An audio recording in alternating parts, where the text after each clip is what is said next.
नमस्कार, आप देख रहे हैं वॉच न्यूज और मैं हूं आपके साथ निर्भय किशोर। बिहार में सियासत जारी है क्योंकि आगे चुनाव है।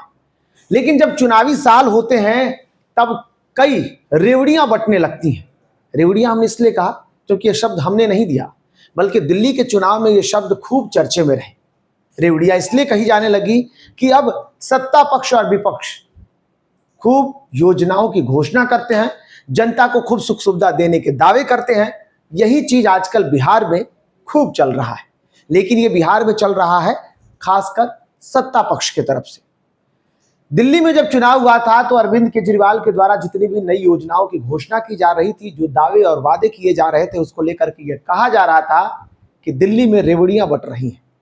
फिर उसके बाद बीजेपी की सरकार जब बन गई, लेकिन उससे पहले जब यही सरकार विपक्ष में बैठी हुई थी, यही विपक्षी पार्टी बीजेपी वहां पर आरोप लगा रहे थे कि सिर्फ रेवड़ी बांटने से सरकार नहीं चलती है। लेकिन फिलहाल बिहार में यही दिख रहा है, बिहार में भी रेवड़ियों की भरमार लगी है। इसलिए यह कहा जा रहा है क्योंकि योजनाओं का सिलसिला जो है वो शुरू हो चुका है। और जाहिर सी बात है कि जिस राज्य में भी चुनाव होता है वहां योजनाएं धरी रहती हैं चुनावी साल के लिए।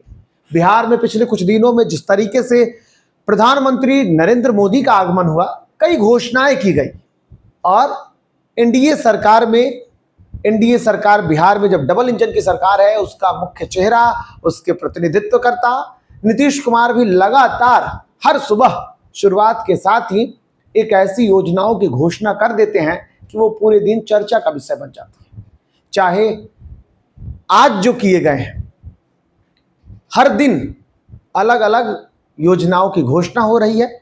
मुख्यमंत्री ने शुक्रवार को सुबह में एक और बड़ी घोषणा कर दी, जिसमें उन्होंने कह दिया कि अब रसोइया जो होंगे उनके वेतन वृद्धि कर दिए गए, उसे 2 गुना कर दिया गया। जो 1600 थे उसे अब 2 गुना करके 3300 रुपए कर दिए गए। इसके अलावा शिक्षकों को लेकर के भी, जो फिजिकल टीचर है, स्कूलों में फिजिकल टीचर है, उनके भी वेतन को 2 गुना कर दिया गया। जो गार्ड हैं, जो 5000 लेते थे, अब वो 10,000 लेंगे। और 8000 रुपए जो फिजिकल टीचर के थे उनको बढ़ा करके 16,000 कर दिया गया। लेकिन ऐसा नहीं है, बीते कुछ महीनों में नीतीश कुमार ने कई बड़ी घोषणाएं की हैं और उसका जिक्र अब होने लगा है। तो बता दूं आपको कि कुल 15 घोषणाएं मुख्यमंत्री नीतीश कुमार ने हाल के दिनों में किए हैं। और उसमें सबसे जो चर्चे में रहा वो था पेंशन योजना। महिलाओं, बुजुर्गों और जो दिव्यांग है उनको दिए जाने वाले जो पेंशन 400 रुपए थे, सरकार ने उसे बढ़ा करके 3 गुना से अधिक कर दिया। 3 गुना कर दिया, मतलब 1100 रुपए कर दिए। वो खूब चर्चे में रही और ये भी मास्टर स्ट्रोक माना जाने लगा। जब बिहार में चुनाव है तो सरकार को वोट मिले, इसके लिए मास्टर स्ट्रोक कहा जाने लगा। सरकार ने घोषणा कर दी कि अब ग्रामीण इलाकों में, पहले तो आपने देखा था कि ग्रामीण इलाकों में जब बारात आते थे तो बारातियों को रहने के लिए स्कूलों का इस्तेमाल किया जाता था। लेकिन जब से शिक्षा विभाग ने इस पर रोक लगा दी, अब नीतीश सरकार ने कहा है कि ग्रामीण क्षेत्रों में भी मंडप योजना है, उसकी शुरुआत की जाएगी। अब गांव में मैरिज हॉल खोले जाएंगे। कुल 15 योजनाओं का जिक्र है। अगर उसकी जिक्र की जाए तो बहुत लंबी वीडियोस बन जाएंगे, लेकिन एक एक करके मैं थोड़ी बातें आपको बता देता हूं जो काफी चर्चे में रहे। और उसके बाद अगर रेवड़ियों की जिक्र की जाए तो फिर ये सही होगा कि नहीं। सत्ता पक्ष के लोगों को ये बुरा लगेगा, लेकिन इसे रेवड़ी कहने से पीछे नहीं हट सकते। क्यों? क्योंकि पहले भी इस पर जिक्र होते रहे हैं। सत्ता पक्ष के द्वारा ही जब घोषणाएं की जाती तो होते रहे। तो बिहार में ये क्या चल रहा है? क्या ये रेवड़ियां नहीं है? बता दूं आपको कि रसोइया और गार्ड के जो बढ़ गए वेतन, इसके अलावा 125 यूनिट बिजली फ्री कर देना। ये वही नीतीश कुमार हैं जिन्होंने सदन में खुलकर के कहा था कि बिजली फ्री नहीं दी जानी चाहिए। लेकिन अब वही नीतीश कुमार बिहार में 125 यूनिट बिजली फ्री करने की बातें कह गए हैं।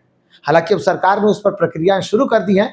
बिजली विभाग के द्वारा इसी महीने से प्रचार प्रसार खूब किया जा रहा है ताकि लोगों को इसकी सुविधा मिले। और ये भी अलर्ट किया गया है कि आप किसी साइबर ठगों के चक्कर में ना पड़ेंगे, वरना आपके साथ लूट हो सकती है। इसके बाद आपको बता दूं कि 1 करोड़ रोजगार देने का वादा किया गया है। सरकार ने कहा है कि हम 1 करोड़ रोजगार देंगे। 10 लाख रोजगार का तेजस्वी ने जब दावे किए थे, उसके बाद मुख्यमंत्री नीतीश कुमार तेजस्वी के साथ चले गए थे। उस वक्त एक बड़ी संख्या में नौकरियां मिली थी, लेकिन बाद में सरकार और खुद मुख्यमंत्री नीतीश कुमार ने कहा था कि ये मेरे चलते हुआ, तेजस्वी के चलते नहीं हुआ। हालांकि अब दोनों इस पर दावेदारी करते हैं, लेकिन अभी की स्थिति बिल्कुल अलग है। अब 1 करोड़ रोजगार देने के दावे किए गए हैं। इसके अलावा जो हमने कहा कि विवाह मंडप योजना बनेगी, ये विवाह मंडप योजना 8000 से ज्यादा पंचायतों में विवाह भवन यानी मैरिज हॉल बनाने की घोषणा की गई है, ताकि ग्रामीण क्षेत्र में बेटियों की शादी सादगी और सम्मान पूर्वक की जा सके। इसका संचालन जीविका समूह की महिलाओं के द्वारा किया जाएगा।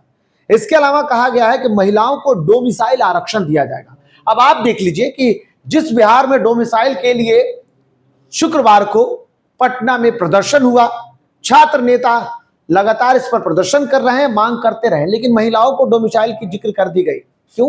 क्योंकि नीतीश कुमार को महिला वोटर काफी पसंद है, और पसंद का मतलब यह है कि महिलाएं जो हैं वो ज्यादातर नीतीश कुमार को सपोर्ट करती हैं। एक कोर वोटर के तौर पर महिलाओं को बिहार में देखा जाता है नीतीश कुमार के लिए, तो उन्होंने महिलाओं को लेकर के एक बार फिर से बड़ी घोषणा कर दी। इसके अलावा जो उन्होंने कहा, दिव्यांगों को सिविल सेवा प्रोत्साहन राशि दी जाएगी। दरअसल दिव्यांग के लिए खास योजना शुरू की गई, जिसके तहत यूपीएससी या बीपीएससी प्रारंभिक परीक्षा पास करने वाले अभ्यर्थियों को मुख्य परीक्षा की तैयारी के लिए 50,000 और इंटरव्यू की तैयारी के लिए 1 लाख की मदद की जाएगी। साथ ही साथ इंटर्नशिप और स्किल ट्रेनिंग की व्यवस्था। राज्य में 1 लाख युवाओं को हर महीने 4,000 से 6,000 रुपए की राशि इंटर्नशिप और प्रशिक्षण दिया जाएगा। इसके लिए कुल 686 करोड़ रुपए की घोषणा सरकार ने कर दी है। अब ये बताइए, रेवड़ी नहीं तो और क्या है। आगे बताता हूं आपको। पत्रकारों के पेंशन 3 गुने कर दिए गए। जो पत्रकारों को 6,000 रुपए मिल रहे थे, उन्हें अब 15,000 रुपए देने की घोषणा कर दिए गए। जाहिर सी बात है कि पत्रकारों को भी पक्ष में लेने की सरकार कोशिश करती नजर आई है। आंगनबाड़ी सेविकाओं को स्मार्टफोन देने की घोषणा, 11,000 रुपए स्मार्टफोन के लिए दिए जाएंगे, ये सरकार ने कहा। इसके अलावा और भी कई बड़े फैसले लिए गए, जिसमें दीदी की रसोई 20 रुपए में भोजन मिलेगा। नई बस पर ऑपरेटरों को 20 लाख की सब्सिडी मिलेगी, यानी कि अगर आप बस खरीदते हैं तो आपको 20 लाख रुपए सरकार सब्सिडी देगी। इसके अलावा विलुप्त कलाओं के संरक्षण के लिए गुरु शिष्य परंपरा योजना की शुरुआत करना, आशा और ममता कार्यकर्ताओं का मानदेय दोगुना किया जाना। ये सब बिहार में क्या है? ये रेवड़ी नहीं तो और क्या है। बिल्कुल जाहिर सी बात है कि जिस तरीके से घोषणाओं का जिक्र किया जा रहा है और जिस तरीके से बिहार में चुनाव से पहले सरकार के द्वारा लगातार घोषणाओं पर घोषणाएं की जा रही हैं, इसका क्या असर होगा ये तो चुनाव में दिखेगा। लेकिन पिछले कुछ दिनों में 15 जो बड़े फैसले लिए गए हैं, ये बड़े फैसले सरकार को एक बार फिर से सत्ता में वापसी का बड़ा कारण बन सकते हैं। और ये योजनाएं आने के बाद सरकार किस तरीके से कमजोर होगी, या आर्थिक तौर पर, मैं फिर से एक बार बोलूं, आर्थिक तौर पर कमजोर होगी, इसका क्या असर होगा ये तो बाद में देखा जाएगा। लेकिन फिलहाल चुनाव जीतने के ये हथकंडे सरकार अपना रही है, और इसका असर चुनाव में जरूर देखने को मिलेगा। हालांकि फिर भी कहते हैं कि जनता भगवान है, और भगवान ही तय करेंगे सत्ता किसकी, सरकार किसका। फिलहाल इतना ही। नमस्कार।